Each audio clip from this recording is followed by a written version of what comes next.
नहमदुहु व नसल्ली अला रसूलिहिल करीम अम्मा बाद फ़अऊज़ु बिल्लाहि मिनश्शैतानिर रजीम बिस्मिल्लाहिर रहमानिर रहीम। अला बिज़िक्रिल्लाहि तत्मइन्नुल क़ुलूब, बेशक अल्लाह के ज़िक्र से दिलों को इत्मीनान मिलता है।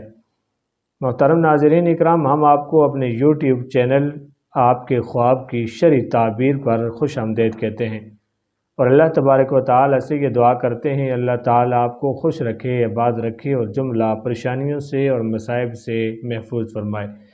आज इस वीडियो में हम जिक्र करेंगे ख्वाब के अंदर चावल देखना।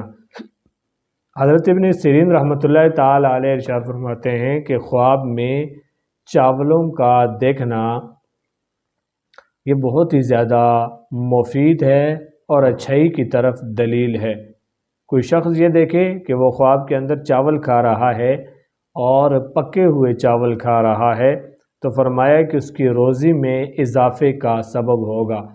और अगर कोई आदमी ये देखे कि वो चावल तो खा रहा है लेकिन दही चावल खा रहा है, चावलों पर दही डाल के खा रहा है, ये ख्वाब में देख रहा है ख्वाब देखने वाला, तो इसकी ताबीर ये है कि ये गम और अंदोह यानी गम के अंदर मुब्तला होगा, कोई भी गम इसे लाहिक होगा। और अगर पुलाव खा रहा है तो फरमाया कि ये बहुत ही अच्छी चीज़ है और अच्छी इसकी ताबीर निकलेगी।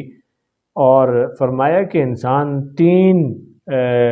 जब ख्वाब में चावल खाता है 3 वजह से उसकी 3 ताबीरें होती हैं। पहली ताबीर तो ये है कि वो माल और दौलत पाएगा। दूसरी ताबीर ये है कि वो ख्वाब देखने वाला अपनी मुराद पूरी होगी, यानी उसकी जो मुराद है, दिली ख्वाहिश है, वो पूरी हो जाएगी। और फरमाया कि तीसरे नंबर पर खैर और मनफ़ात उसे हासिल होगी, यानी नेक और खैर के काम में वो आदमी बढ़ चढ़ कर हिस्सा लेगा। अल्लाह ताला हमें सही ख्वाब देखने की तौफीक नसीब फरमाए, सही ख्वाब हमें दिखाए। वमा अलैना इल्लल बलागुल मुबीन।